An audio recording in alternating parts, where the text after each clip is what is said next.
warahmatullahi wabarakatuh. Bismillah, masya Allah, la yasukul khaira illallah. Bismillah, masya Allah, la yusrifus su'a. Illahil wahidil ahad alladhi la ya'rifuhu illa idha arrafahu binafsihi. Asyhadu an la ilaha illallah, asyhadu anna Muhammadan abduhu wa rasuluh, sayyidil arifin, sayyidil alimin, wa ala alihi wa ashabihi wa ahli baitihi wa dhurriyyatihi ajma'in. Amma ba'du. Bapak Ibu sahibul bait, Bapak Mirhalim, istri dan orang tua, keluarga besar, semoga dalam ridha Allah SWT. Begitu juga kawan-kawan yang datang dari manapun, semoga ini menjadi bukti bahwa kita bersaudara di sisi Allah SWT. Amin ya rabbal alamin. Sungguh indah, jauh dari negeri Madinah, tapi nama Rasulullah masih didendangkan dengan suara yang merdu, dengan suara yang sangat-sangat nikmat, ya. Rasulullah sebelum beliau wafat, beliau di hari beliau wafat itu paginya melihat dari luar jendela atau dari dalam rumah keluar jendela. Terlihat bahwa para sahabat sedang sholat dipimpin oleh Sayyidina Abu Bakar dan beliau kemudian menangis. Beliau terharu, umat yang dulunya tiada, paling cuma beberapa orang bisa dihitung dengan jari, jumlahnya sudah menjadi banyak. Apalagi kalau Rasulullah memandang kita semua saat ini, tentu Rasulullah lebih girang lagi, lebih senang lagi. Semoga cinta kita kepada Rasulullah tidak bersyarat, cinta yang tulus, cinta karena kita berterima kasih kepadanya. Sallallahu ala sayyidina Muhammad. Apa tema kita, Pak? Mau tentang apa? Mau tentang apa? Tentang qalbu. Baik, insyaallah. Untuk qalbu kita semua, mari kita bacakan Al-Fatihah. Bismillah. Ya, kenapa?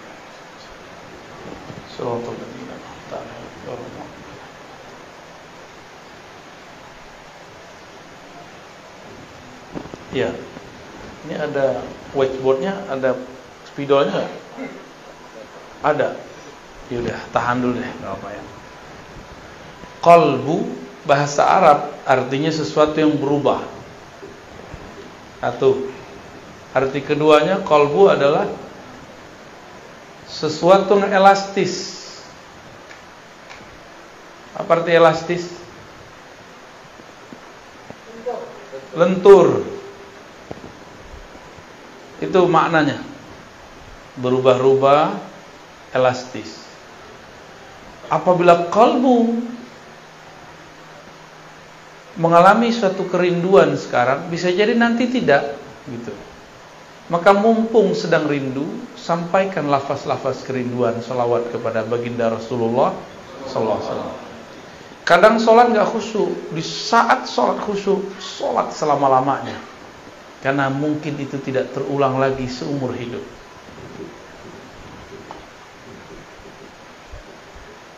Tapi juga qalbu berarti sesuatu yang layyinah, yang halus, lembut, elastis. Apabila dia dibiarkan mengeras, dia menjadi tiada rasa, dia menjadi tidak peka, dia menjadi tidak bisa dirubah. Jadi ciri-ciri qalbu bermasalah, dia tidak bisa tersentuh oleh kalimah, tidak bisa merasakan getaran-getaran nama Allah. Itu namanya qalbu yang qasi, qaswah. Jadi qalbu kita ini kalau sudah keras, mirip kayak liver keras. Dia nggak bisa lagi menyaring, tidak bisa lagi menyaring cairan di tubuh kita. Apa yang terjadi? Penyakit batin akan masuk dan menjadi karakter. Maka hadirin hadirat yang dimuliakan Allah, qalbu ini sangat penting. Karena ia penting, Allah membahas tentang qalbu lebih dari 100 kali dalam Al-Quran. Lebih dari berapa? Kalau sholat cuma 55 kali atau 50-an Allah nyebut kata sholat. Ditambah dengan sholawat mungkin tambah. Tapi kata qalbu bisa berlipat-lipat kali lebih banyak daripada sholat. Artinya apa? Kalau kita sholat tanpa qalbu, sholatnya tidak bermakna. Zakat, infak, sedekah kalau digabung 80-an. Aqimus shalah wa atuz zakah, dua beriring-iringan sekitar 26, 27 atau 28 ya. Tergantung indeksnya, cara membaca indeksnya. Lebih sering qalbu, lebih sering qalbu. Qalbu masih 100-an. Ini baru cuma 28, 26. Apalagi haji umroh. Umroh cuma 2 kali dalam Al-Quran disebutkan. Lalu kenapa kita jadi agen umroh tidak menjadi agen qalbu? Atau umroh dengan qalbu? Belum ada ya. Bicara qalbu bukan bicara suci, sok suci. Justru bicara qalbu membicarakan bahwa kita ini bukan suci. Saya ngomong ini gak suci. Jadi jangan dibayangkan kalau udah ngomong qalbu kita ini jadi orang yang sangat bersih, sangat suci. Enggak. Semakin bicara qalbu, semakin sadar bahwa di qalbu ini ada kotoran. Kalau sudah mulai muncul kesadaran, maka kita tidak sempat membicarakan qalbu orang lain. Dari semua ayat itu, ada yang paling dahsyat. Allah mengatakan tentang karakter-karakter yang gampang kita pahami dari sifat-sifat manusia. Pertama, karakter orang yang beriman. Orang beriman itu karakternya satu saja. Idza dzukirallah wajilat qulubuhum. Disebut nama Allah, qalbunya bergetar. Coba sebut nama Allah, Bapak Ibu. Allah gitu. Ada getaran enggak? Hah? Kayaknya enggak ya. Berarti nyebutnya enggak pakai idza dzukira. Dzukira bahasa Arab itu beda dengan zakara. Dzukira itu artinya disebut. Kalau zakara menyebut. Beda ya? Itu artinya talqin. Talqin zikir itu menjadi penting. Harus ada guru yang menyebut di depan kita.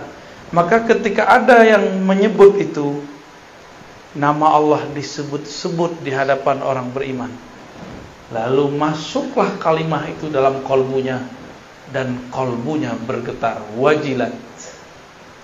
Kenapa disebut wajilat? Apa arti wajilat? Wajilat artinya bergetar karena takut, bergetar karena segan, bergetar karena merasakan dahsyatnya yang punya nama. Itu wajilat, bukan menjilat ya, beda ya. Wajilat. Al-wajlah yakni al-khauf. Al-wajlah itu rasa takut, segan kepada Allah Subhanahu wa ta'ala. Sekolah tinggi-tinggi, umumkah, agamakah, tapi tidak ada sekolah untuk meninggikan nama Allah di qalbu. Oleh karena itu, walaupun kadang sudah doktor, sudah MA, sudah LC, sudah sarjana, sudah diploma, tapi kalau disebut nama Allah, biasa aja. Kenapa? Karena sekolah itu cuma untuk akal, sedangkan qalbu belum disekolahkan. Oleh karena itu, jangan-jangan di luar sana ada sekolah yang bukan sekolah formal, tapi dia bergerak untuk mengajari qalbu. Kurikulumnya tentang qalbu. Jika qalbu itu disebut sesuatu yang bergerak-gerak, sesuatu yang berubah-ubah, maka qalbu ini kadang bergerak normal, namanya qalbu yang sehat. Disebut nama Allah, dia bergetar, geraknya normal. Tapi kadang-kadang qalbu itu disebut nama Allah, dia tidak tergerak. Jangan-jangan di dalamnya tidak normal. Jangan-jangan di dalamnya ada penyakit. Ya.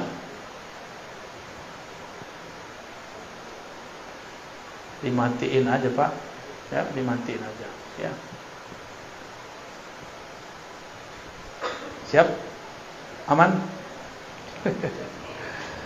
Ya, fokus ya.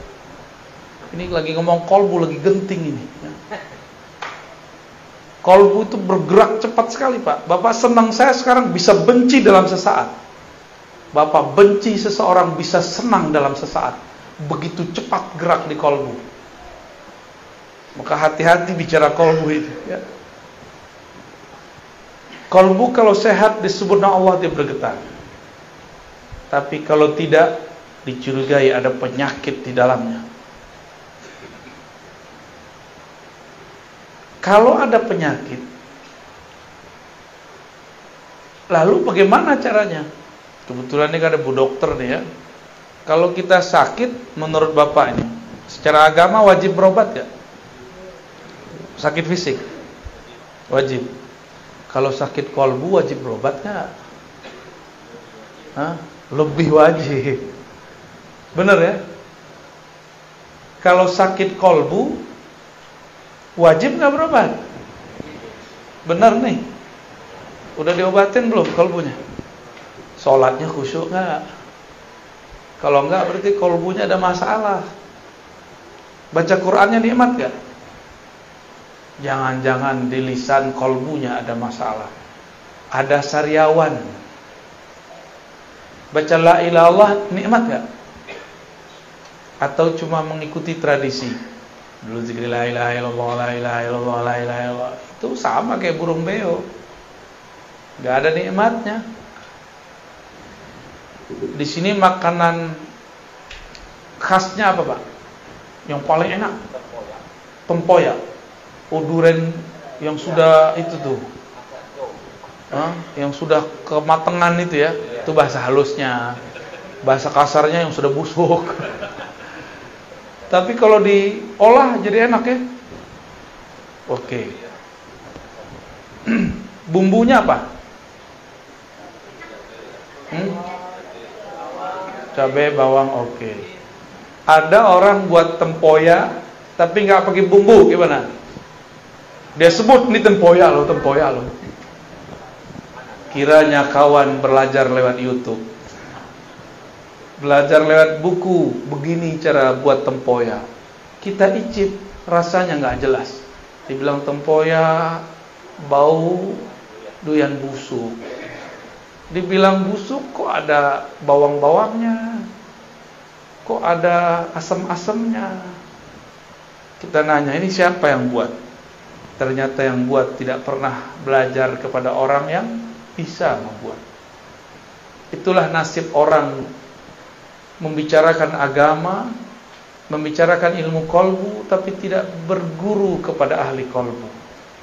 Dia berkata kepada orang, inilah agama, ternyata isinya tiada. Itu banyak hari ini.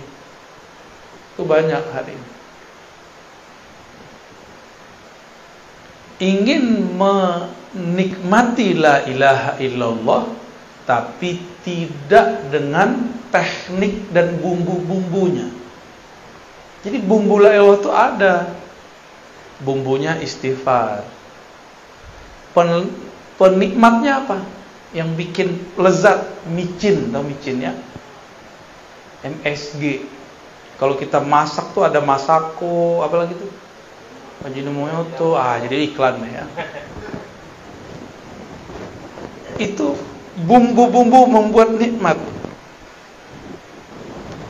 Sama-sama tempoyak, tapi jika bumbunya berbeda, yang buat berbeda, hasilnya beda.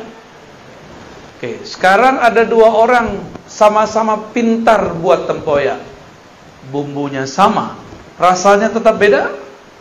Tetap beda. Itulah yang membuat kenapa ada orang tertarik dengan satu zikir si fulan, tapi tidak tertarik dengan zikir si fulan yang lain. Sebab cara mengolahnya berbeda. Ya. Qalbu ini ia secara gerak digerakkan antara jari-jari Allah.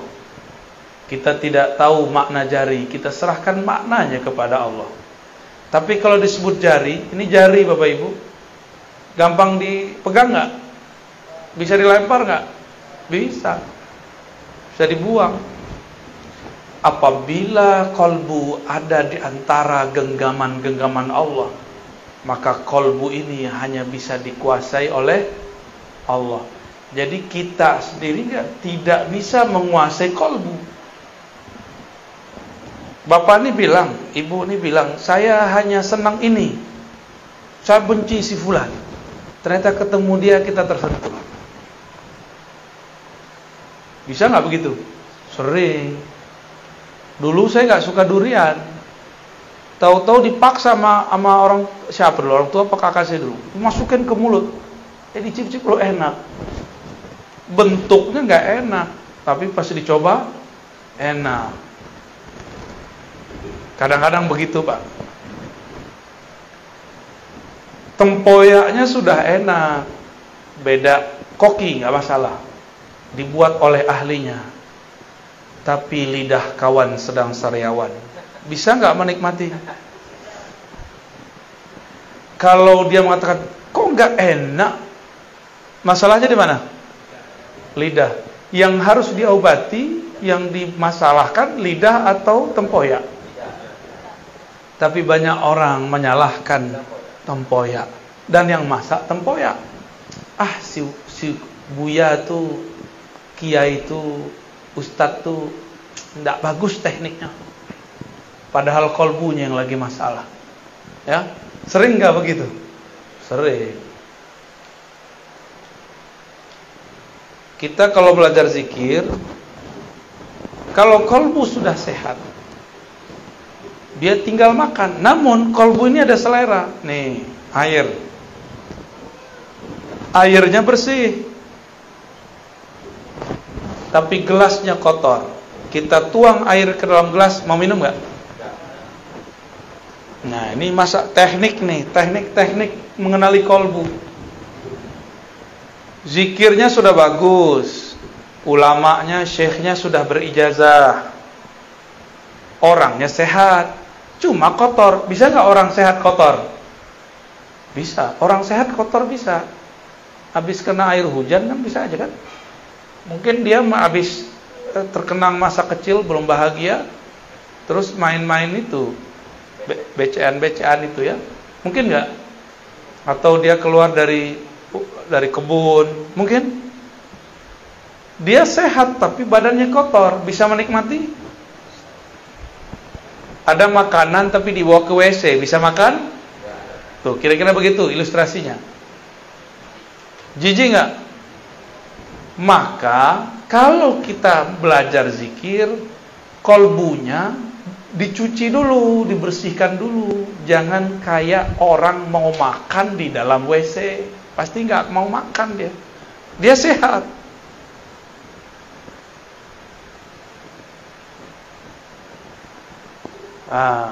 Airnya bersih, orangnya udah sehat, kolbunya udah sehat, tempatnya sehat. Yang menghidangkan jorok gimana? Hilang selera, ya. Maka yang menghidangkan pun juga harus punya adab. Walaupun dia tidak sakit, cuma jorok. Coba kalau dia batuk. Apa kira-kira? Hah? Wah, jangan-jangan corona nih ya. Atau cara megangnya, dipegangnya begini, nih, start. Gimana kalau begini? Nah, maka seorang yang mengajar pun dia punya adab. Dia punya adab. Paham ilustrasi begini? Paham analog begini? Berarti kalau ingin memanjakan kolbu, maka yang memanjakan kolbu, yang punya kolbu, dan kolbunya semuanya harus seirama. Jangan diajarkan di WC, jangan diajarkan di tengah keramaian, kecuali orang-orang keramaian itu sudah satu frekuensi. Jadi kalau kita jadi guru, jangan senang dulu orang minta talqin, santai dulu, itu ujian, ya. Jangan senang dulu orang minta ilmu ini, minta ini. Tidak semua permintaan harus diberi. Tidak semua ilmu harus diceritakan. Tidak semua rahasia dapat dibuka. Banyak rahasia-rahasia yang harus disimpan. Namanya rahasia, kalau dibuka masih rahasia nggak? Kalau kita bagi-bagi permata di tepi jalan, dikira apa? Kaca. Betul ya? Dihargai nggak? Habis diambil mungkin dilempar. Sama, kalau orang obral talqin zikir, lama-lama dilempar, ditinggal. Itu kejadiannya. Zaman now. Zaman kalau orang tidak memberikan penghargaan ke dalam kolbunya, itu yang terjadi. Maksud saya sederhana Bapak Ibu, kolbu ini spesial. Allah kalau ngajak ngobrol makhluknya, itu yang diajak ngobrol kolbunya. Allah apabila ingin menilai seseorang, yang dipandang kolbunya. Saya pakai baju begini nih, kan paling keren nih malam ini ya. Amin. Itu apakah kolbu saya paling keren? Belum tentu. Yang Allah pandang kolbu. Jika terbersit sedikit saja saya merasa lebih alim, Allah benci kepada saya. Karena Allah mengatakan, yang alim cuma aku, wahai Ar-Razi. Kenapa engkau pakai sifatku? Itu sifatku. Sifatmu adalah lahir sebagai orang bodoh. Akulah yang memberikan ilmu kepadamu.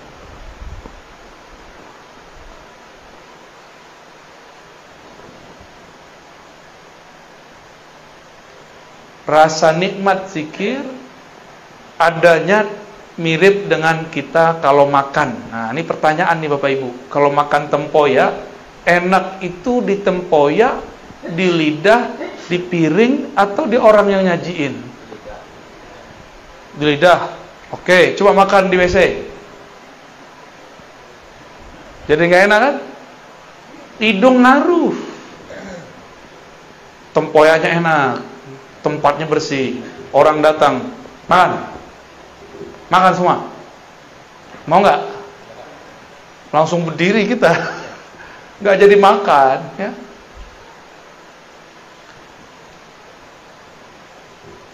Maka semua ini perlu ada tekniknya. Kolbu di dalam Al-Quran ada kolbu mukmin, ada kolbu yang kedua, kolbu munafik. Saya setiap hari menuduh diri saya munafik, karena di hati lain, di pikiran lain. Cuma sudah terburu jadi doktor, dipanggil Buya, Tuan Guru, akhirnya terpaksa lah ngajar. Aslinya saya nggak berani ngomong ini. Kalau hitung-hitung diri itu nggak berani ngomong. Cuma pulang kembali, ilmu kan milik Allah, suci milik Allah. Jika Allah maha suci, kita berarti maha ternodai. Maka dengan itulah saya datang kepada Allah dan saya minta izin, ya Rabb, ana abdukal faqir al-muznib. Ya Allah, aku hambamu banyak dosa. Alim pun tiada, ya. Makom tinggi pun tidak, tapi orang husnuzan. Maka dengan ketinggianmu ya Allah, dengan kemuliaanmu ya Allah, aku menumpang. Nah, di situ berharap Allah menyertakan kita dalam kemuliaannya. Berharap Allah menyertakan kita dalam kealimannya. Berharap Allah menyertakan kita dalam zikir-zikirnya. Itu sebenarnya kenapa wajib istighfar. Jadi secara ilmu fikih, istighfar itu sunnah. Tapi secara ilmu qalbu, istighfar wajib. Kenapa wajib? Saya tadi nanya, bisa nggak Bapak Ibu makan piringnya kotor? Orang gila bisa. Ya, orang gila per piring bagus gak? Tapi kalau orang waras, miskin pun dia, kita hidangkan makanan yang enak, tapi piringnya kotor, tersinggung gak deh? Tersinggung, kecuali ente majnun, ya. In kunta majnunan, fala ba'sa bih. Ya. Kolbu berpenyakit. Apa penyakit kolbu? Penyakit kolbu beda dengan penyakit badan. Kolbu itu penyakitnya dimulai dari penyakit iblis. Yang pertama kali punya penyakit adalah iblis. Ya. Nah, Bapak Ibu, kita kan bukan iblis. Kenapa disamakan dengan iblis? Ada rahasianya. Ruh itu suci enggak? Allah tiupkan ruh. Allah Ahad. Ini Allah Ahad nih. Meniupkan ruh. Ruh suci enggak? Suci ya. Lalu Allah tiupkan lewat malaikat ruh kepada badan.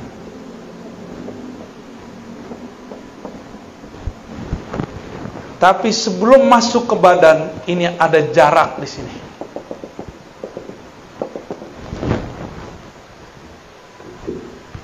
Di saat inilah kemudian di sini ada hijab-hijab.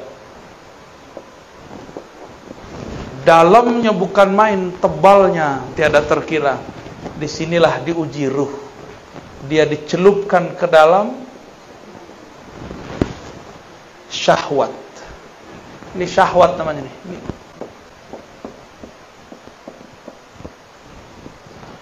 Ternyata syahwat itu berkaitan dengan badan.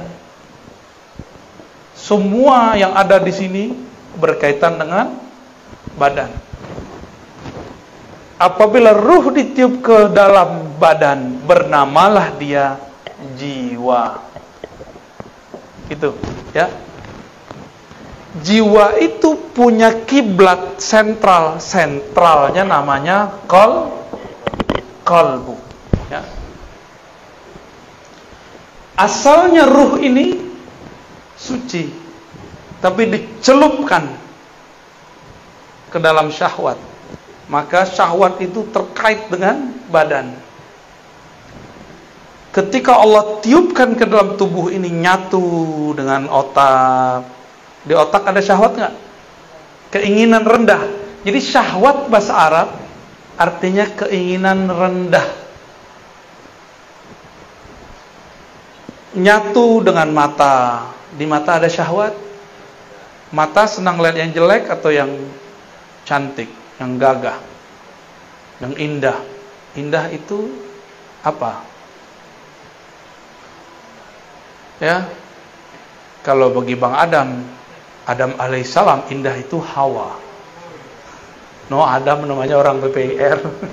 Ya.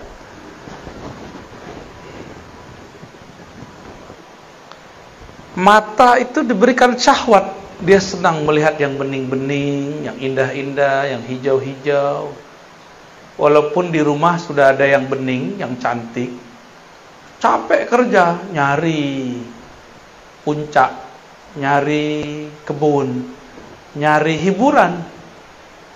Berarti kurang cukup memandang yang cantik, kita perlu yang indah.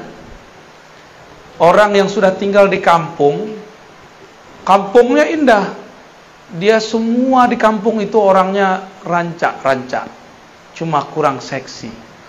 Maka dia pergi ke kota ingin mencari yang rancak-rancak plus seksi. Hitung-hitung cuci mata, Pak. Ya, benar begitu.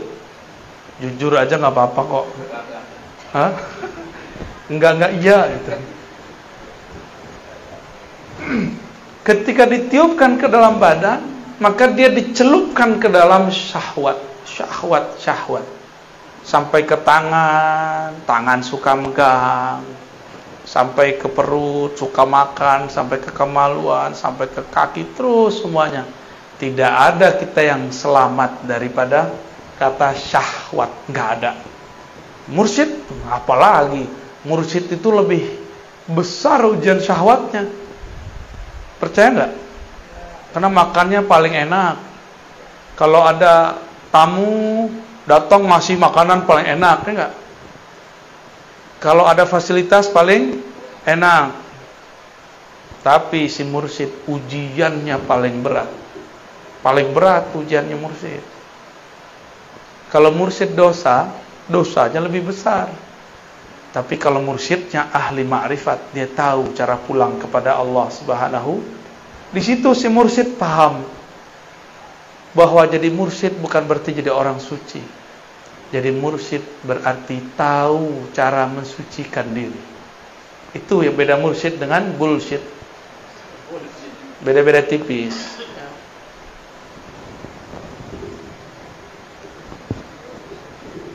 Ketika tubuh membalut ruh, maka tubuh punya energi nafsiyah atau jiwa yang membuat dia masih terhubung dengan ruh ini, itu qalbunya. Karena ini adalah hembusan Allah. Allah memandang dari ruh ini kemana? Dipandangnya kepada qalbu. Jadi dekat gak antara ruh dengan qalbu? Dekat sekali.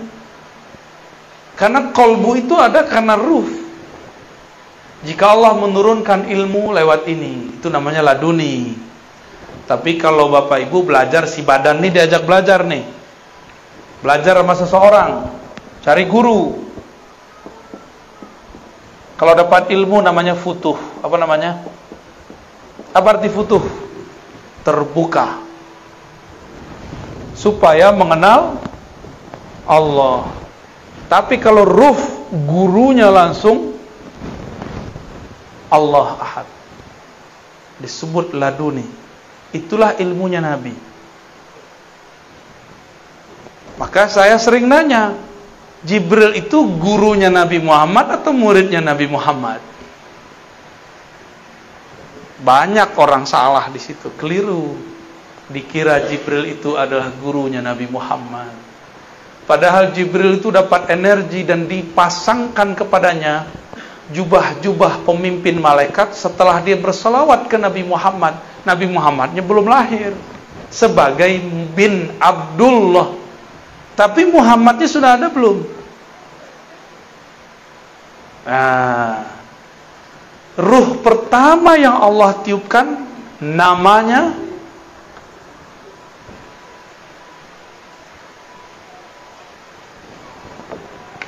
terima kasih. Ahad ini Allah Ahad ya. Kul huwallahu. Allah meniupkan wahyu ruh pertama.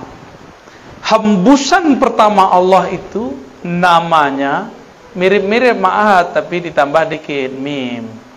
Ahmad. Jadi apa beda antara ruh pertama dengan Ahad? Mim.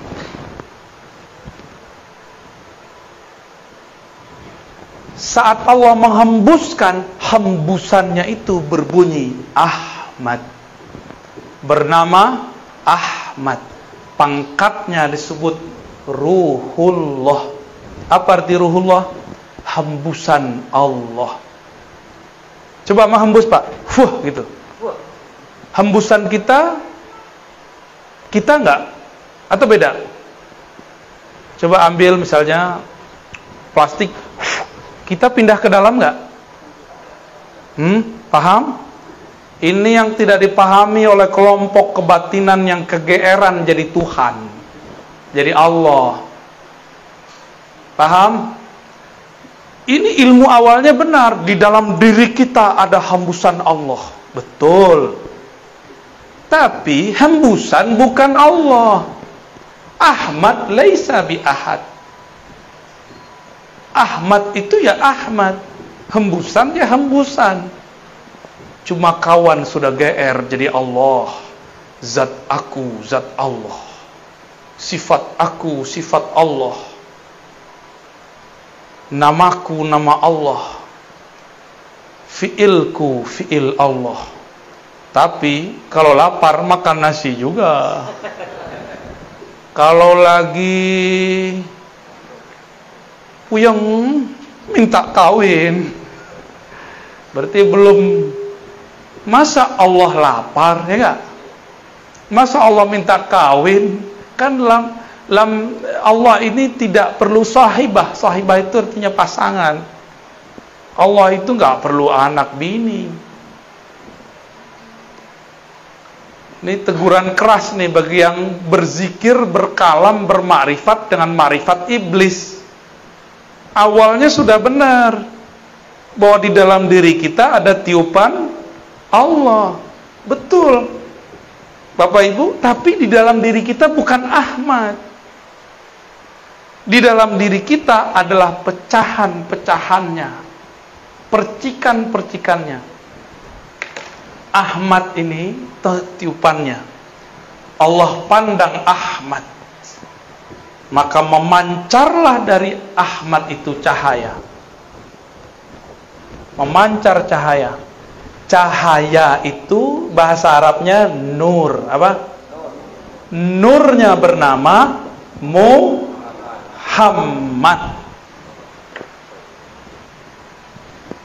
Gitu ya. Berarti nur beda nggak dengan ruh? Ahmad itu pangkatnya apa tadi? Ruhullah. Ini kalau nggak nyatet hilang. Catat. Kalau punya catatan.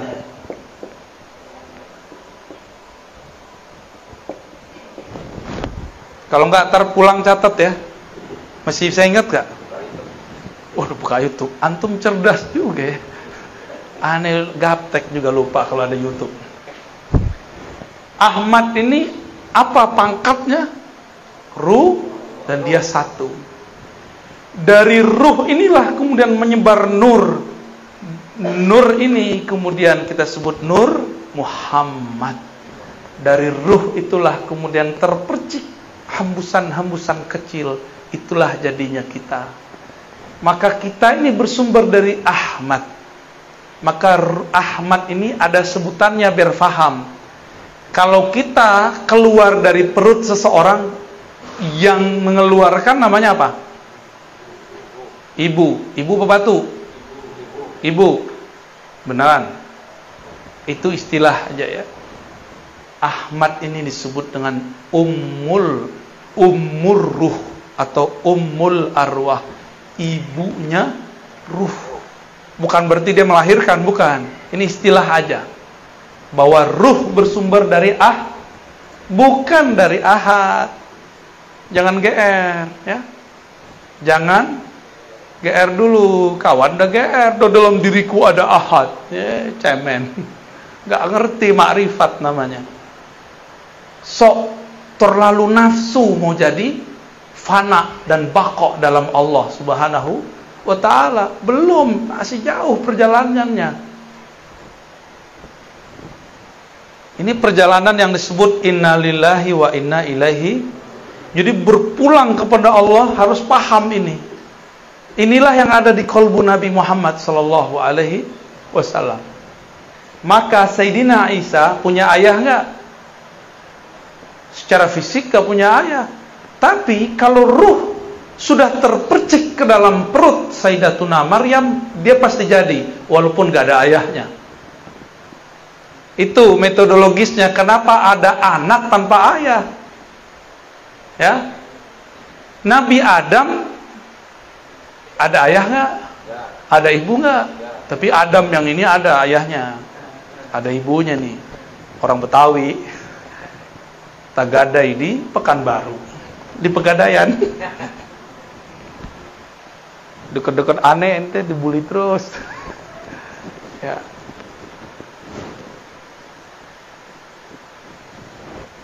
Percikan ruh Ahmad itu yang intinya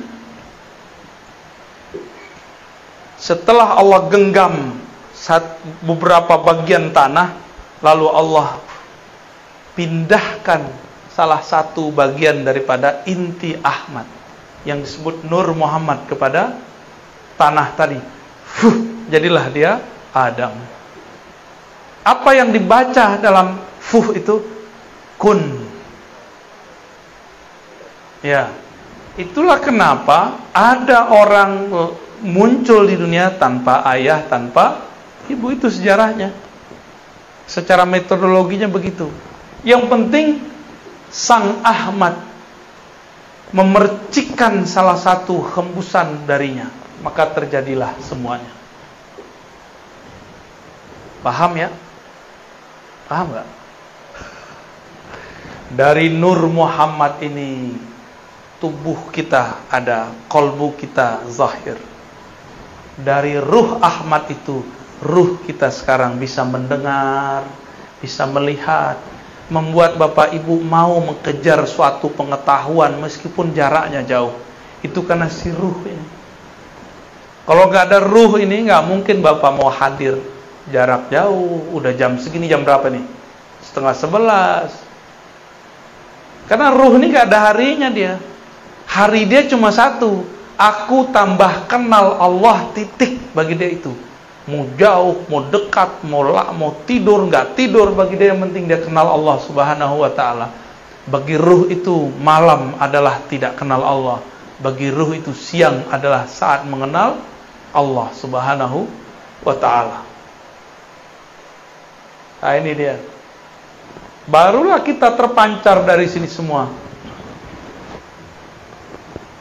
Oleh karena itu tadi Sayyiduna Isa, dia mengenal ibu hakikinya bukan Sayyidatuna Maryam. Ibu hakikinya siapa? Ahmad. Maka dia mengatakan, aku mengabarkan kepada kalian mubasyirun. Dengan apa aku mengabarkan? Bi rasuli ya'ti min ba'di ismuhu Ahmad. Akan datang seorang bernama Ahmad.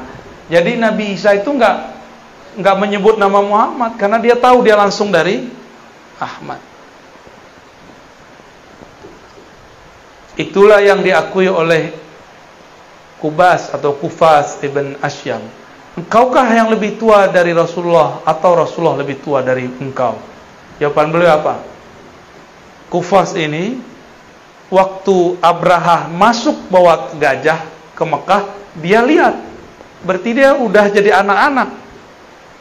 Nabi Muhammad baru lahir tahun gajah. Tuaan mana? Ibnu Asyam. Tapi ketika Ibnu Asyam ditanya, ente lebih tua, kamu lebih tua, engkau lebih besar, atau Rasulullah? Apa jawaban beliau? Kalau lebih tua Rasul. Tapi kalau lahir duluan aneh. Bingung gak tuh? Lebih tuaan Rasulullah. Tapi kalau lahir tuaan aku. Berarti Ibnu Asyam, Kufas atau Kubas Ibn Asyam paham ilmu yang namanya umur ruh. Umur daripada ruh. Bahwa ruh ini kadang ada yang lebih tua, ada yang lebih muda. Ruh yang lebih tua, ruh yang faham.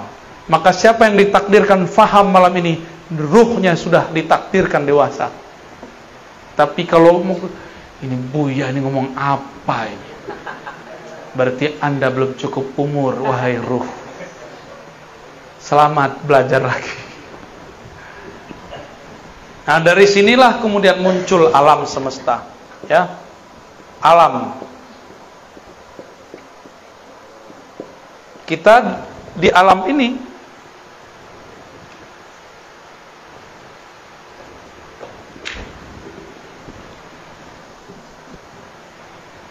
tapi sebelum sampai ke alam Nur Muhammad ini kan ada pancaran nurnya ya.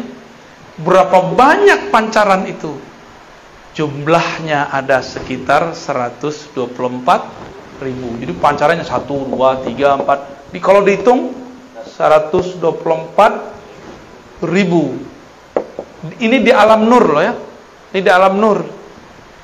Ketika nur itu ditiupkan bersama ruh. Jadi nur itu adalah wadahnya ruh. Ruh itu dibawa.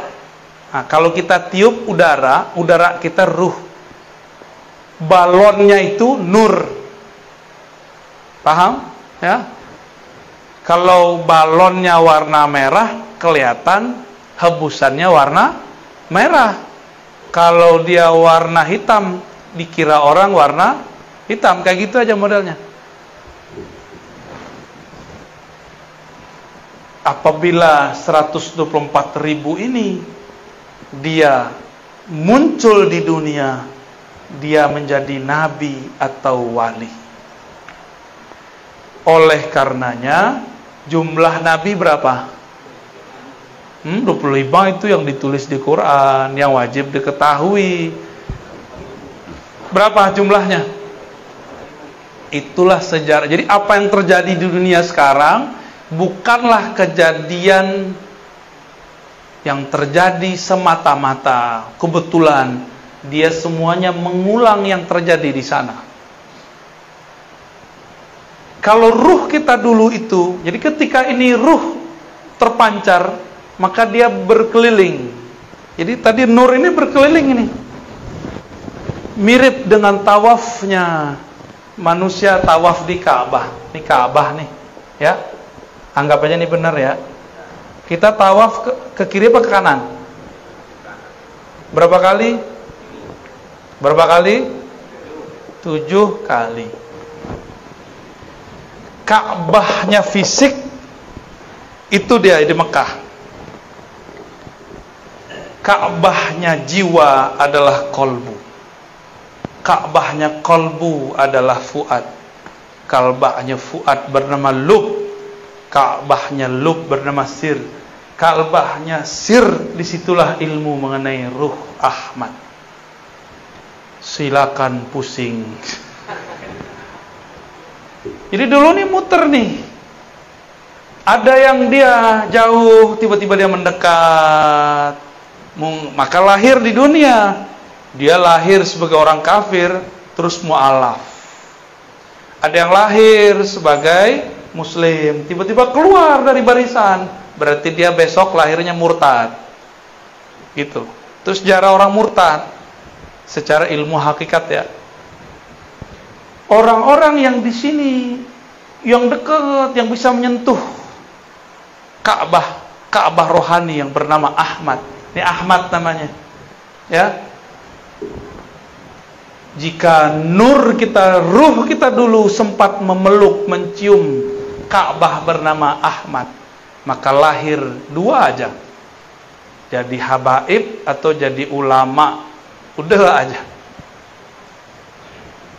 Ustaz, saya bukan habib, bukan ulama. Terus gimana? Emang antum bisa protes? Kok nggak lahir sebagai habib? Bisa nggak? Kan nggak bisa. Kenapa saya bisa ngerti baca kitab, antum nggak bisa ngerti? Ya itulah takdir, bro. Itulah takdirmu, nak. Nggak juga begitu ya. Itu ngulang-ngulang aja. Yang sudah haji umroh, kalau kita tambah dekat ke Ka'bah, muternya tambah cepat atau tambah lama? Jadi orang yang muter di sini, dia baru separuh, kita udah selesai 7. Ya, kalau kita di situ. Semakin mendekat kepada sumbernya, semakin cepat, semakin asik. Lelah pun tiada terasa. Jadi ini perputarannya panjang nih, lama. Hitungannya puluhan ribu, mungkin puluhan juta tahun kalau dihitung di dunia. Jadilah kita sekarang nih. Jadi kalau ada orang sekarang dia menyesalkan dirinya, bunuh diri, itu orang gak paham itu. Kalau dia muncul di sini, itu anugerah besar. Ya. Pasang alarm, tadi katanya jam 11. Tahu-tahu dirubah, di nasikh mansuh. Padahal jarang pegang. Saya handphone tuh yang penting bagi saya alarm, Bapak Ibu. Ya. Kalau Bapak Ibu untuk apa? Komunikasi. Waduh, canggih ya. Ada nggak handphone to Allah? Boleh dihapus, Pak? Ya, silakan dihapus. Berkah antum bagus ya. Aneh minum dulu ya, paling enak. Nah ini kan nikmat begini nih. Antum nggak minum, aneh minum. Yang minum ruh apa jiwa? Hah? Yang minum ruh apa jiwa? Mulut. Nggak enaknya diliatin. Kalau kita ada kumisnya tentu ya. Bismillahirrahmanirrahim. Mantap. Yang begini nggak ada di Jakarta nih. Kayaknya harus dibungkus banyak. Nggak suruh datang lagi. Yang buat abang aneh.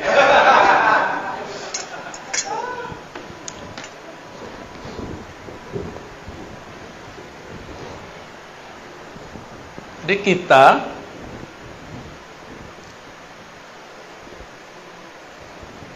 yang ada ini, kalau ada nur Muhammad yang asli di dalam, bukan bayangan nur, bukan pantulan nur, pasti mencari ilmu tentang ini. Maka saya berhusnuzon yang hadir ini di dalamnya ada percikan nur itu. Amin. Alhamdulillah.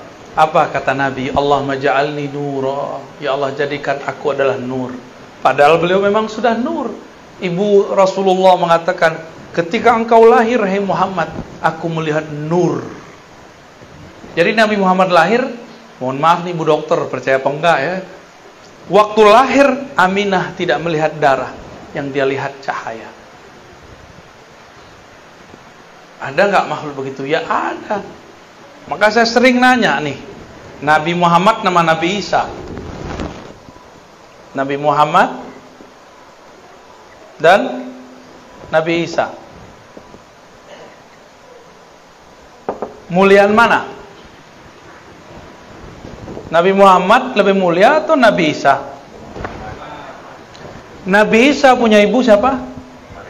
Maryam. M. Nabi Muhammad punya ibu namanya Aminah. Nabi Isa dimanjakan ibunya karena ibunya mengandung Nabi Isa. Gimana cara Allah memanjakannya? Ini mohon maaf nih Pak Pamir Halim, kalau Bu Dokter dulu lagi ngidam dicariin nggak? Cariin ya. Hujan aja dicariin. Di ujung negeri aja dicariin. Maryam, Sayyidatuna Maryam lagi ngidam. Ngidam buah apel, ngidam buah anggur. Suami nggak punya. Yang tanggung jawab siapa? Maka Allah utuslah Jibril. Jibril, ambil buah-buah surga terbaik, berikan kepada kekasihku Maryam. Dia sedang mengandung kekasihku Isa. Maka ketika Sayyiduna Zakaria masuk ke mihrab, ke kamarnya Maryam, dia heran. Belum hamil tuh, belum hamil. Apalagi setelah hamil. Belum hamil, dia mau apa dikasih, disiapin biar rahimnya bersih, biar rahimnya tercipta, terbuat, tersusun dari nutrisi-nutrisi surga. Ditanya sama Nabi Zakaria, anna laki hadza, wahai anakku, kira-kira begitu, anak ponakan maksudnya ya, dari mana engkau memperoleh buah-buah ini? Apa jawabannya? Dari sisi Allah subhanahu wa ta'ala, maksudnya dari sorga. Jika Sayyidatuna Maryam dimanjakan Allah, disiapkan untuk mengemban, untuk menyimpan di perutnya Nabi Isa, apalagi setelah hamil. Kira-kira Allah mungkin nggak memperlakukan lebih sempurna kepada Aminah? Mungkin itu wajib. Kalau versi saya wajib. Muliaan Nabi Isa atau Nabi Muhammad? Beneran? Ya. Kalau Nabi Isa dipersiapkan ibunya dengan makanan-makanan surga, kira-kira Aminah gimana? Lebih dahsyat lagi. Lebih dahsyat lagi. Itu maksud saya. Cuma riwayat-riwayatnya memang banyak yang kemudian tidak terekap dalam kitab-kitab hadis. Hanya direkap oleh sebagian ulama sirah nabawiyah. Tapi lumayan itu membantu. Malam pertama Aminah hamil. Langsung didatangi oleh Sayyidina Jibril. Apa kata Jibril? Wahai Aminah, yang engkau kandung itu bukan Isa, Nabi Bani Israel, bukan Musa, bukan Ismail. Yang engkau kandung itu adalah Muhammad, Sayyidul Alamin, Sayyidul Anbiya wal Mursalin, penghulu alam semesta, penghulu para nabi, penghulu para rasul. Berarti Aminah sebelum Nabi lahir udah percaya belum? Jadi yang pertama beriman itu dengan kenabian kerasulan Nabi Muhammad itu adalah Aminah, bukan Khadijah, bukan Abu Thalib, bukan Abu Bakar. Bukan. Yang pertama siapa? Aminah. Cuma ada orang kurang ngajar hari ini ya. Mereka bilang apa? Orang tua Nabi masuk berdasarkan beberapa hadis-hadis yang bisa dikritisi pemahamannya. Oke. Nabi Isa dipersiapkan tubuhnya oleh Allah masuk ke dalam rahim yang mana pemilik rahimnya Maryam memakan buah-buah surga. Itulah sebabnya Nabi Isa tubuhnya kuat. Hanya Nabi Isa yang diizinkan Allah nanti bunuh Dajjal. Kenapa dia doang yang kuat? Tapi di atas dia ada Mahdi. Al-Mahdi itu pewaris langsung Nabi Muhammad. Jadi nanti Nabi Isa kalau lihat Mahdi yang kelihatan sama dia Nabi Muhammad. Sirnya itu, wah ini Nabi Muhammad nih. Tapi kok mukanya beda dikit ya? Cuma dilihat nasabnya, oh masih nasab Nabi Muhammad. Terlihat nama dia itu Nur Ahmad, Nur Muhammad sallallahu alaihi wasallam. Itulah rahasianya kenapa saya tulis Muhammad di atas, Isanya di bawah. Al-Mahdi itu nanti pewaris. Ditaruh pewaris itu kanan di kiri aja ya. Mahdi, Al-Mahdi. Walaupun dia bukan seorang nabi, tapi dia mewarisi nabi, pemimpin para nabi. Gimana kira-kira? Makanya Nabi Isa tetap jadi makmum. Nabi Muhammad udah nggak kelihatan, Al-Mahdinya ada. Nanti yang jadi makmum tetap Nabi Isa, yang jadi imam tetap Al-Mahdi, karena dia pewaris mutlak Nabi Muhammad sallallahu alaihi wasallam. Pewaris mutlak. Jika Nabi Muhammad ada pewarisnya Al-Mahdi, Nabi tadi ada berapa jumlahnya? 124 ribu. Di akhir zaman inilah yang akan berjuang. Namanya wali. Jumlahnya berapa? Yang besar-besar 124 ribu. Selebihnya pasukan tim Hore. Lumayan tim Hore. Ya. Jangan dibayangkan 124 ribu itu doktor. Belum tentu. Ada yang doktor, ada yang enggak. Jangan dibayangkan itu mursyid. Belum tentu. Ada yang mursyid, ada yang tidak. Jadi jangan kecil hati dulu. Siapa tahu di antara kita ini ada yang pewaris 124 ribu. Apa kata Nabi?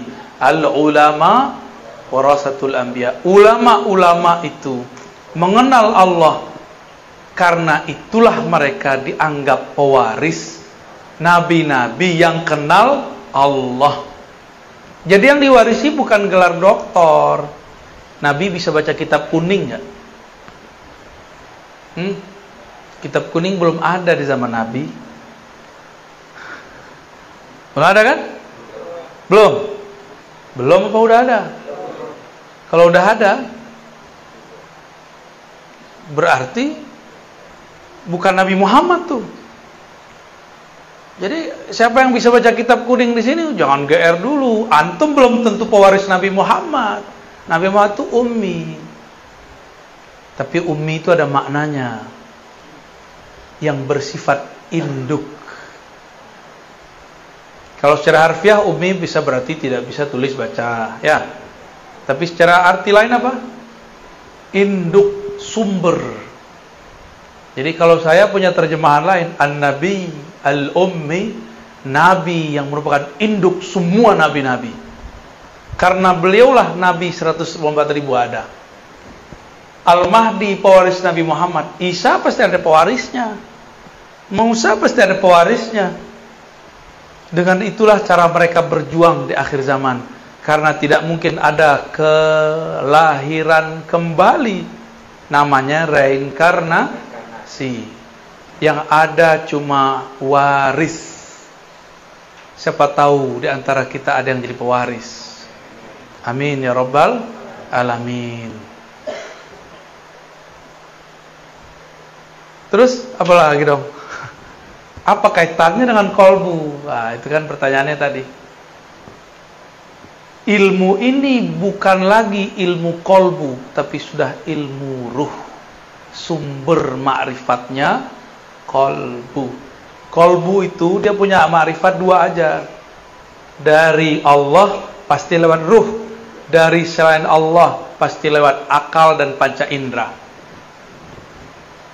Baca kitab lewat panca indera nggak? Baca, maka belum tentu orang yang bisa baca kitab jadi orang alim. Siapa tahu jadi sombong.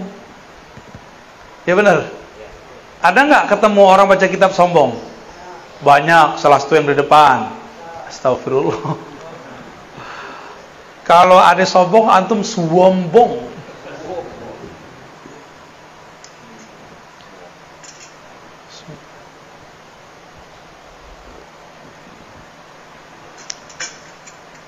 Ada yang iri nggak? Kalau iri berarti kolbu juga berpenyakit. Cuma ada yang nafsu jadi wali. Jadi wali itu adalah poros poin yang Allah tatap di bumi. Jika dulu Nabi adalah kulubul alamin, jantungnya, kolbunya alam, meninggal para nabi. Nabi-nabi sudah wafat belum? Wafat. Benar, fisiknya. Terus ilmunya dipindahin ke siapa? Dipindahin ke wali. Selama masih ada wali di muka bumi, Allah masih menatap. Ditatap bumi ini dengan baik. Jika yang punya kolbu kewali ini mati, barulah Allah kiamatkan semua yang di muka bumi. Jadi apa yang harus diisi dalam kolbu? Tidak cukup dengan zikir, tapi harus mengenal siapa yang dizikirkan.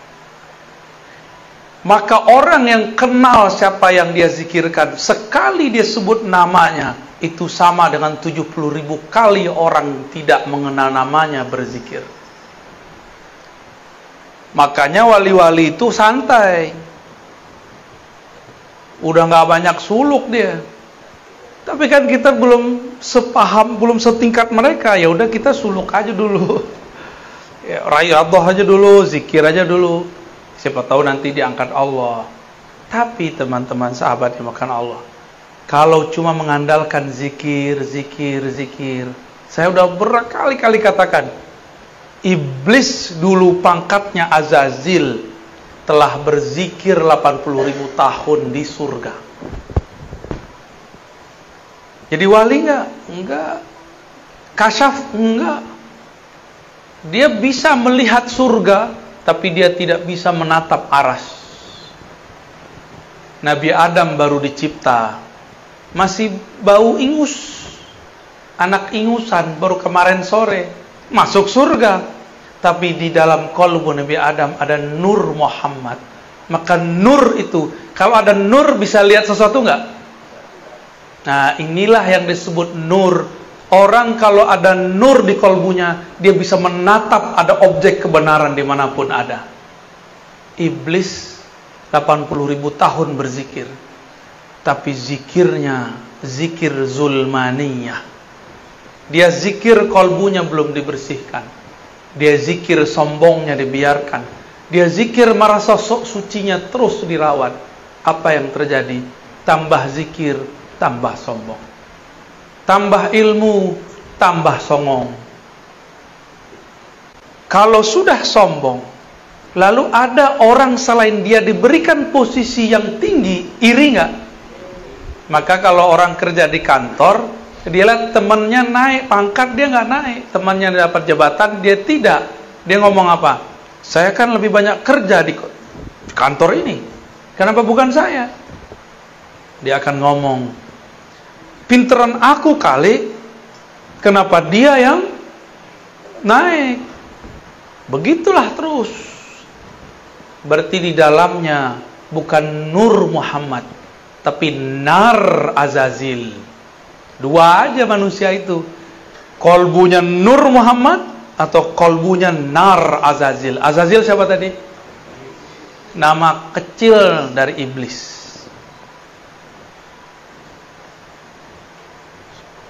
Gimana kira-kira? Yang suka nyolot terus, tahu nyolot? Marah dulu, kayak api, nyala terus. Itu nar di dalamnya. Ya. Maka kalau kajian nama yang punya nar Azazil, panas kepala kita. Tapi kalau ngaji dengan yang punya nur Muhammad, kepala boleh panas, tapi kolbu, ruh girang. Ada getaran-getaran indah di dalam. Getaran-getaran kerinduan kepada Allah Subhanahu wa ta'ala. Wali itu kolbunya alam. Kolbunya wali, tatapannya Allah. Ruhnya wali adalah percikan dari hembusan-hembusannya Allah. Maka jika si wali ini punya kolbu, dia kenal siapa yang dia sebut. Sama seperti yang dikatakan dalam hadis. Ini penutup kajian kita. Apa kata Nabi? Tidurnya orang yang alim lebih bagus, lebih afdol daripada ibadahnya orang yang jahil. Ada orang alim, arif, main-main aja. Tapi dia kenal siapa yang mencipta alam. Kenal itu dimulai dari kenal nama. Semakin banyak nama yang dikenal, semakin tinggi ma'rifat. Kalau cuma nama alif lam lam ha, itu baru satu ma'rifat. Allah. Harus kenal lagi Ar-Rahman. Harus kenal lagi Ar-Rahim. Harus kenal Miminal 99. Baru namanya ma'rifatul asma. Baru satu nama diajarin guru, udah merasa alim aja. Belum, masih jauh. Ada lagi nama di dalam nama, nama di balik nama. Ibarat manusia, ini baru manusia, belum Allah. Bang Adam ini di sini namanya Bang Adam. Di tempat kerja manajer. Di rumah Abi atau Babi. Hah? Abi ya? Bab Abah. Oh. Maaf Bang ya.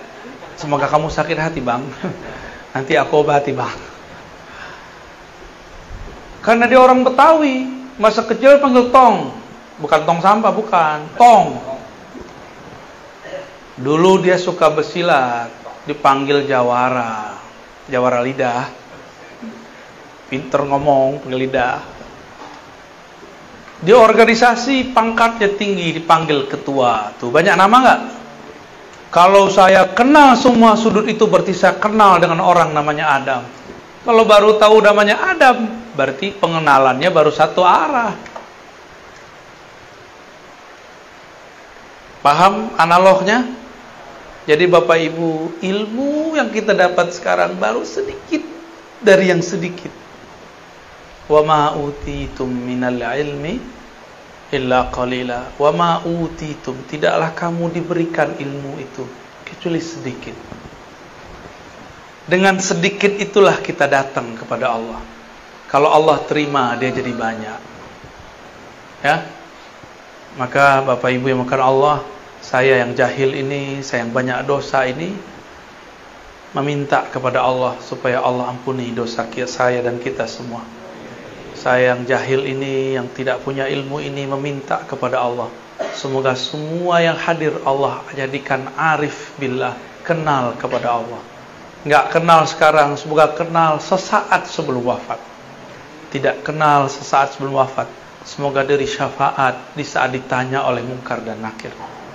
Enggak juga dapat syafaat ma'rifat di sana, semoga Allah berikan syafaat saat dibangkitkan.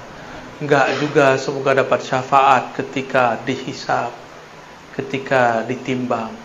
Enggak juga semoga Allah kasih syafaat ketika jalan melintasi sirat al-mustaqim, as-sirat. Allahumma amin ya rabbal alamin. Al-Fatihah.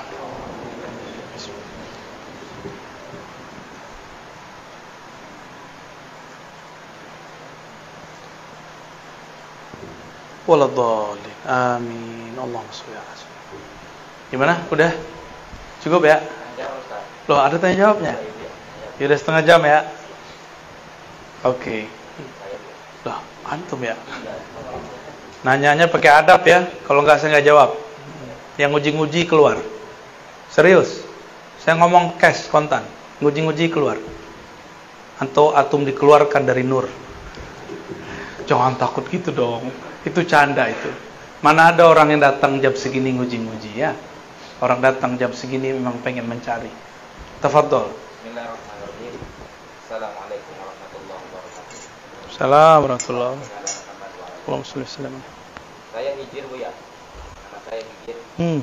Yang saya tanyakan pertama,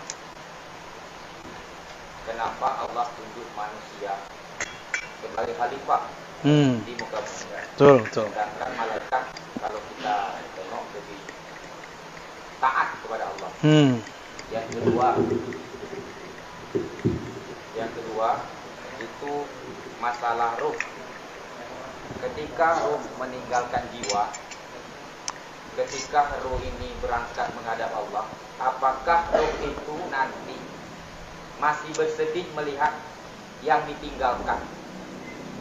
Contoh, misal suami meninggal, ruhnya apakah nanti melihat anak istrinya, apakah dia masih bersedih melihat yang ditinggal? Kemudian yang ketiga, borongnya Ibu ya. Cukup, dua dulu, nggak bisa jawab ntar aneh. Bukan monyet, air, tanah, semuanya nolak. Semuanya nolak. Mereka mengatakan, ya Allah, kami tidak mengerti. Kami tidak punya ilmu, ya Allah.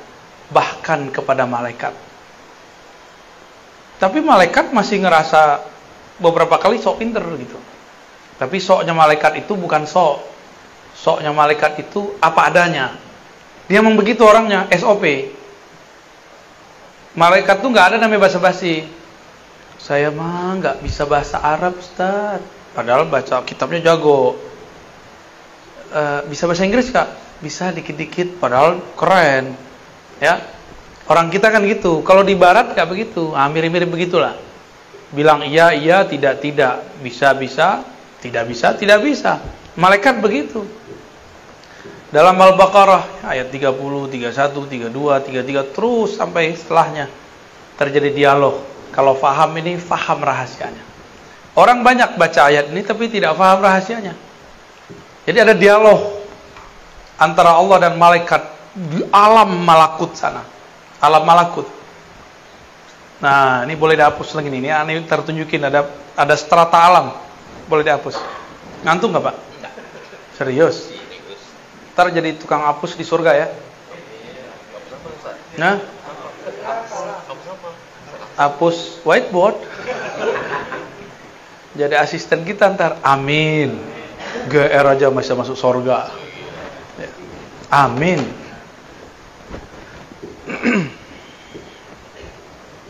Dialog di alam mana? Ini kita alam nih, namanya alam nasud. Nasud. Bahasa Arabnya gini.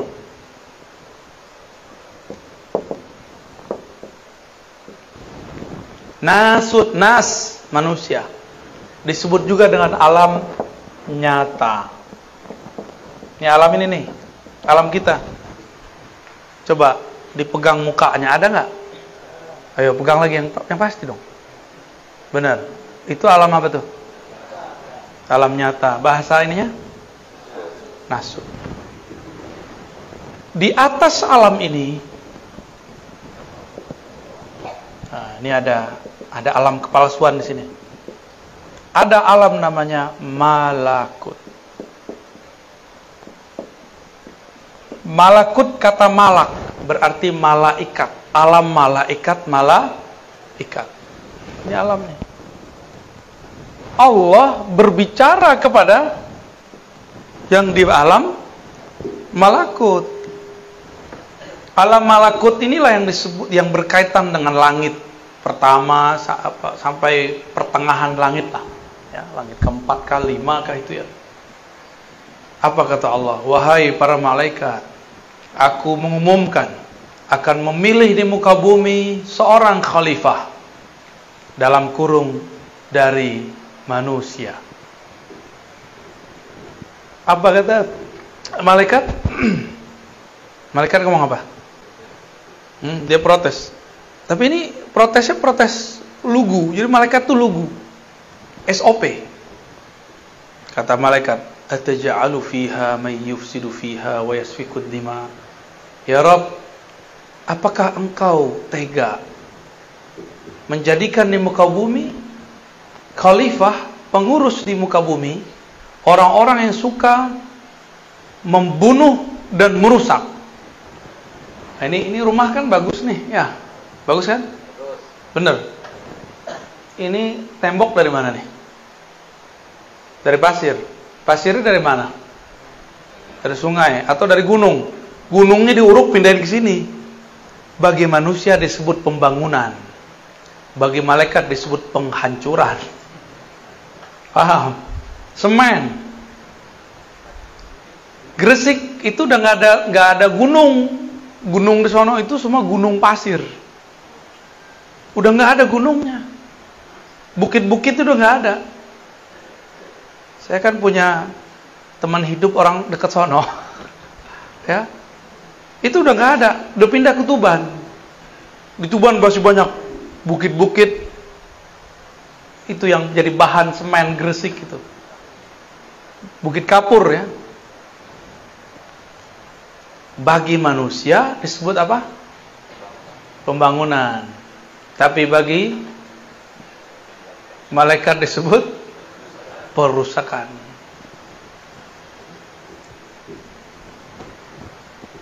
Kita tadi makan sop ya. Sop apa itu? Kambing. Langsung makan kambingnya atau disembelih dulu? Hah? Ini ada orang pintar ngomong di samping saya soalnya nih. Mana ini orang nih? Oh lagi tidur kali ya. Jadi dia bilang nggak boleh makan kambing, bahaya. Yang boleh makan daging kambing. Kalau makan kambing, wah jadinya gawat ya. Belum makan kambing, jenggot saya udah mirip kan? Sekete, dikit. Oh jenggot antum lebih dahsyat tuh. Bro Adam belum punya tuh ya. Antum belum balik ya. Untuk kita makan, kita sembelih dulu, tertumpahlah darah. Bagi malaikat, ya Allah, apakah engkau tega menjadikan pengurus di muka bumi yang akan bunuh-bunuhin hewan ntar? Bahkan kalau perlu mereka bunuhin orang yang punya hewan itu. Ini kan lagi rame nih, ya, politik Indonesia lagi rame, ngungkip yang masalah lama, masa-masa zaman-zaman presiden sebelumnya. Ternyata banyak saksi-saksi yang mati nggak jelas. Ada kasus korupsi, saksi-saksi kuncinya mati nggak jelas. Tiba-tiba mati aja gitu. Jadi kalau perlu, manusia itu untuk bertahan hidup, nggak hanya nyembelih kambing. Kalau perlu yang punya kambing disembelih. Begitu cara manusia bertahan hidup. Disebut bertahan hidup. Kalau ada buaya, Dibunuh manusia namanya perburuan. Ya. Tapi kalau ada anak kecil dimakan sama buaya, namanya apa? Memangsa. Suka-suka kita aja buat istilah ya. Jadi manusia ini memang menang di istilah. Bener ya? Kalau bapak ibu ini makan ayam nggak? Makan ikan nggak? Kalau ada orang dimakan ikan gimana? Kita beritanya gede ya. Tapi ada nggak berita Bro Adam diberitakan memangsa ikan mujair? Ada nggak? Nggak ada. Kita kalau panen, kita sabet tuh ya, disabit tuh rumputnya, ilalangnya, padinya dipotong, diambil. Bagi kita itu namanya panen. Bagi malaikat ini merusak. Udah jelas kuning-kuning bagus kok dipotong. Ini beda perspektif. Lalu malaikat ngomong. Apa kata malaikat? Wa nahnu nusabbihu bihamdik wa nuqaddisu lak. Di sini ya kita tahu karakter alam malakut adalah karakter zikir. Wirid. Ya, wiridan mulu, zikiran mulu. Soleh lah ya. Alam malakut ini suka zikir. Maka semua zikir tarekat yang ada lafaznya itu diambil rata-rata dari alam malakut. Jadi kita baca apa nih? Subhanallah. Itu amalannya orang sini nih. Malaikat di sini. Jadi Nabi kalau naik, turun pasti bawa lafaz zikir. Ada zikir yang dipakai oleh malaikat pembawa rezeki. Ada caranya. Mau diajarin? Wah, tangkup nggak, khawatirnya nggak mantap kalau antum yang baca. Ya, kurang yakin soalnya. Nabi turun dari alam malakut. Turun-turun Nabi cerita. Ada malaikat fulan, namanya zikirnya adalah subhanallah bihamdi azim. Subhanallah, subhanadzil izzati wal jabarut. Ada lagi zikirnya pakai takbir Allahu akbar kabira, subhanallahi bukratan wa asila. Macam-macam. Itu Nabi pas turun diramulah menjadi amalan salat. Kata malaikat ini nggak makan, nggak minum, nggak bosan. Jadi malaikat tuh mirip kayak anak kecil yang gigih. Ada punya anak kan? Dia kalau pengen, misalnya pengen apa misalnya? Pengen jajan coklat. Dia zikir coklat. Umi coklat, Abi coklat. Sejam juga bisa dibaca tuh. Nah itu karakter malakut itu. Diulang dan gak pernah bosan. La yamal, tidak pernah bosan. Maka kalau ada di antara kita rajin zikir 5.000, 11.000, 70.000, berarti karakter malaikatnya sudah muncul. Tapi biasanya karakter malaikatnya ada songong-songong dikit, hati-hati. Apa kata dia? Ya Allah, kenapa bukan kami? Kami kan ahli zikir. Kami sudah puluhan juta tahun berzikir. Itu wa nahnu nusabbihu bihamdik wa nuqaddisu lak. Apa kata Allah? Betul kalian banyak zikir, tapi aku punya sir rahasia. Inni a'lamu ma la ta'lamun. Lalu kemudian Allah tunjukkan sirnya. Wa 'allama Adam al-asma. Ternyata Allah telah mengajarkan Adam. 'Allama kata kerja berlalu. Allah telah mengajarkan Sayyidina Adam al-asma, semua nama-nama, mulai dari nama-nama awal pangkal bumi sampai ujung langit, semuanya Nabi Adam mengerti. Malaikat taunya cuma zikir, maka mohon maaf ada ahli zikir kurang cerdas, itu maksudnya. Ada ahli fikir kurang zikir, ya. Ada yang seimbang.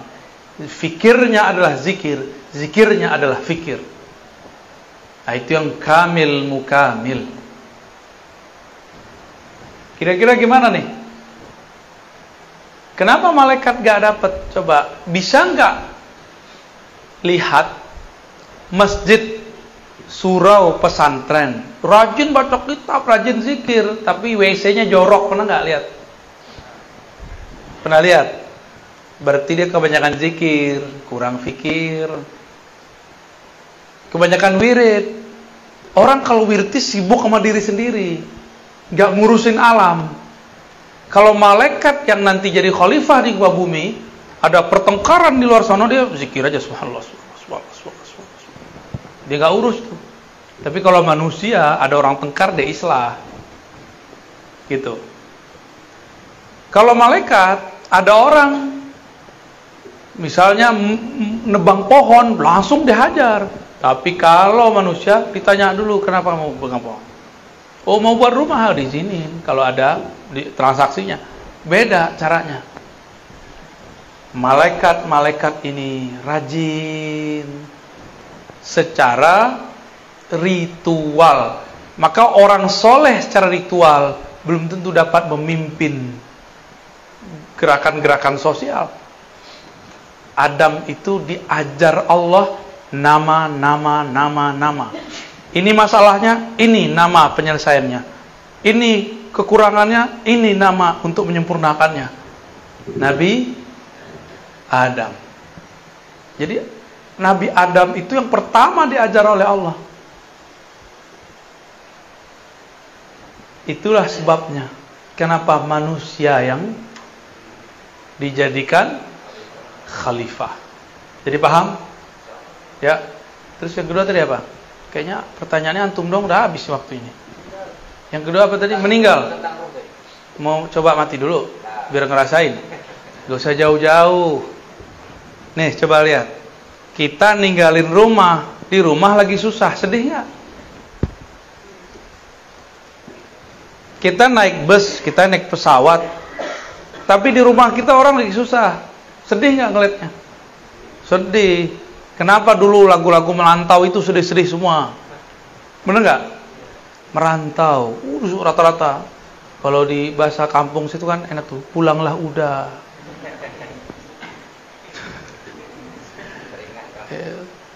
Saya nggak hafal tuh, karena dulu zaman-zaman itu mengharamkan lagu.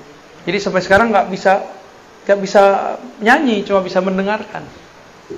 Kalau sholawat tuh kalau nggak ngeliat teks saya nggak bisa nyanyi. Ya, kalau saya lihat teks baru bisa ngikutin tuh tadi para penasyid kita tuh. Sallallahu. Itu saya ngeliat dulu baru bisa, kalau nggak ngerti ya. Karena udah keblok di sini tuh udah keblok. Dulu pernah mengharamkan musik. Alhamdulillah ketemu orang-orang yang ahli dalam ilmunya. Saya kemudian bisa memperbaiki sedikit, tapi nggak bisa lama. Nggak bisa. Udah. Walaupun dulu pernah bernasyid, tapi kan sebelumnya pernah mengharamkan. Ketika ruh berpisah dari badan, itu mirip orang meninggalkan kampungnya atau satu negeri. Itu permisalan pertama. Yang kedua, orang kalau meninggalkan badannya, itu mirip-mirip kayak orang bangun, tapi di negeri yang dia nggak tahu negeri mana. Ada juga yang begitu. Jadi orang mati itu kayak orang bangun tidur. Pas bangun dia bingung. Lah, handphoneku mana ya? Antum begitu nggak bangun tidur? Nyari handphone ya? Hati, ntar kalau mati nyari handphone. Dibentak sama malaikat mungkar nakir. Hei, nyari handphone di sini. Lihat nih gua, siapa? Gawat itu ntar. Biasain bangun tidur nyebut nama Allah dulu. Apa bacaan bangun tidur? Itu bahasa Arabnya. Baca aja Allah, Allah, Allah, Alhamdulillah. Terima kasih ya Allah. Baru kita nyari handphone. Ya. Nyari siapa di samping pasangan, ya salam ya. Taruh kalau mati, bangun di alam sono, kita nyari-nyari biniku, lakiku, gak ada. Jadi jangan bergantung ke makhluk, gantungnya kepada Allah. Gampang dikalamkan, juga gampang kalau faham bahwa ini bukan urusan otak, ini urusan kolbu. Di kolbu itu bisa selesai semua. Ya, beres. Ya, jadi bisa nangis nggak ruh? Bisa nangis. Ruhnya pergi, ya Allah, anakku masih kecil-kecil ya Allah. Nanti Allah bilang, dah tenang, yang ngasih rezeki aku. Selesai. Kalau kenal Allah, kalau enggak dia pergi tuh nangis.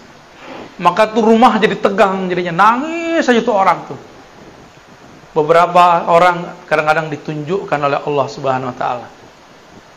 Jadi biasain kalau tidur nggak mikirin yang negatif, cukup berpikir positif. Gak usah pikirin besok makan apa, besok kerja apa, jalanin aja. Ya Allah, aku mau tidur. Nasibku esok aku serahkan kepada Engkau. Tidur, baru tidur nyenyak namanya. Tidur nggak nyenyak itu kalau banyak pikiran. Ya, cukup? Udah cukup. Tambuah. Udah satu lagi deh, ada yang dari ibu-ibu nggak? Ada dari ibu-ibu. Cukup. Alhamdulillah. Kita tutup pakai sholawat yang merdu ya. Mana? Ahli sholawatnya mana nih?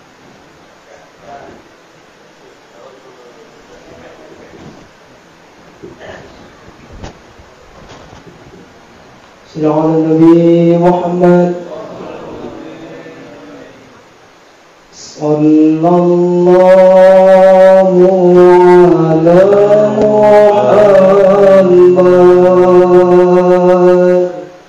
Sallallahu alaihi wasallam. Sallallahu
Assalamualaikum.